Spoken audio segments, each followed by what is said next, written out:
1860. Lincoln's elected for the first time. Tensions across the nation are at an all-time high, and the South wants out, unhappy with the state of the current government. When again touched, as surely as they will be, by the better angels of our nature. Woohoo, woohoo, Lincoln! We're out of here. Lincoln. Born into deep poverty, living in a log cabin, he educated himself and rose to become a self-taught lawyer, a prominent politician, and the ultimate savior of the Union. Kicking off the Civil War with Fort Sumter, attacked by the Confederacy. A major loss for the Union, but no casualties. Go.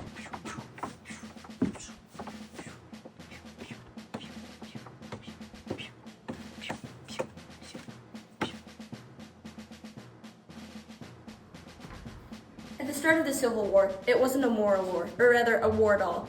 It was simply a preservation of Union. Lincoln reads, "My paramount objective in this struggle is to save the Union, and is not to either save or destroy slavery." They have crossed the line. This is not a war. This is a preservation of the Union. The Homestead Act was passed by Lincoln, May of 1862. It allowed for cheap land out west, fulfilling the ideas of Manifest Destiny, living out God's plan to move west. I ain't signing no damn Homestead Act that'll allow them liberal sissies to keep slavery out of the West. The Homestead Act previously could not be signed due to Southern lawmakers' fears that small-scale farms would overtake their large-scale Southern plantains, in which they used slaves. Now that the South is seceded, we go through with the Homestead Act. Damn straight. Up next was the Battle of Antietam, the most bloodiest battle in American history, resulting in 4,000 deaths and a Union win.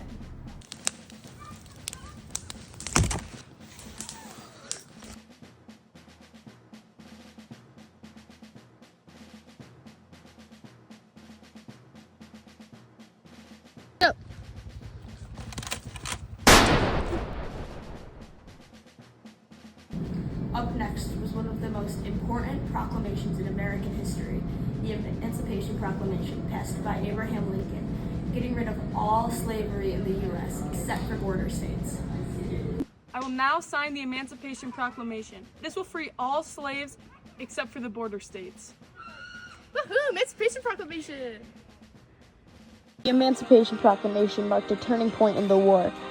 Though Lincoln has always been anti-slavery, the proclamation showed it. The war was originally fought to simply preserve the United States, but the proclamation turned it into a moral battle on the basis of the abolition of slavery. The Emancipation Proclamation really pisses me off. Slavery is the economic ground stone of our economy. What came next was the Battle of Gettysburg, a pivotal moment in the Civil War. This resulted in the Union victory, which paved the path to the end of the Civil War. Go.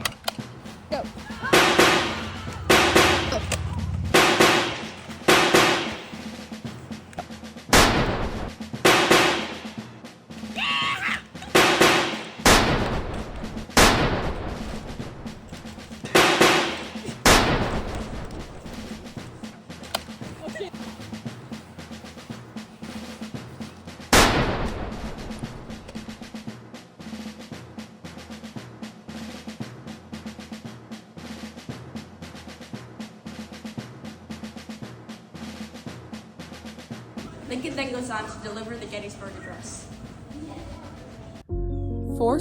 7 years ago, our fathers brought forth on this continent a new nation conceived in liberty and dedicated to the proposition that all men are created equal. Now we are engaged in a great civil war, testing whether that nation or any nation so conceived and so dedicated can long endure. We are met on a great battlefield of that war. We have come to dedicate a portion of that field as a final resting place for those who gave their lives that that nation might live.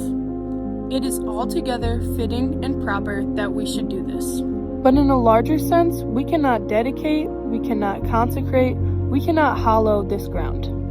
The brave men, living and dead, who struggled here have consecrated it far above our poor power to add or detract.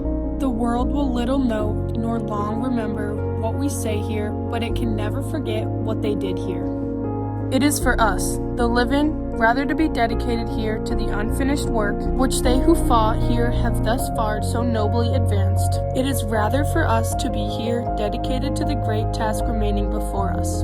That from these honored dead we take increased devotion to that we here highly resolve that these dead shall not have died in vain. That this nation, under God, shall have a new birth of freedom, and that the government of the people, by the people, and for the people shall not perish from this earth.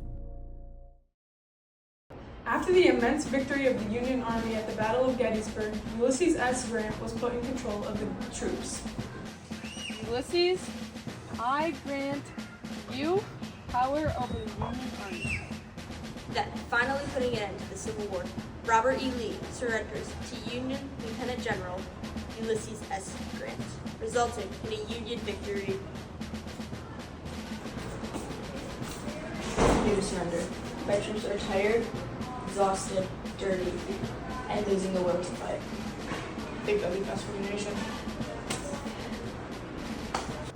After fighting for 4 grueling years, the Confederacy was left surrounded, vastly outnumbered, and cut off from supplies.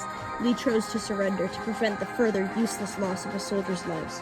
He was on record praising his troops' unsurpassed courage and fortitude. Then, tragically, Lincoln is assassinated soon after the victory. Man, I love this show.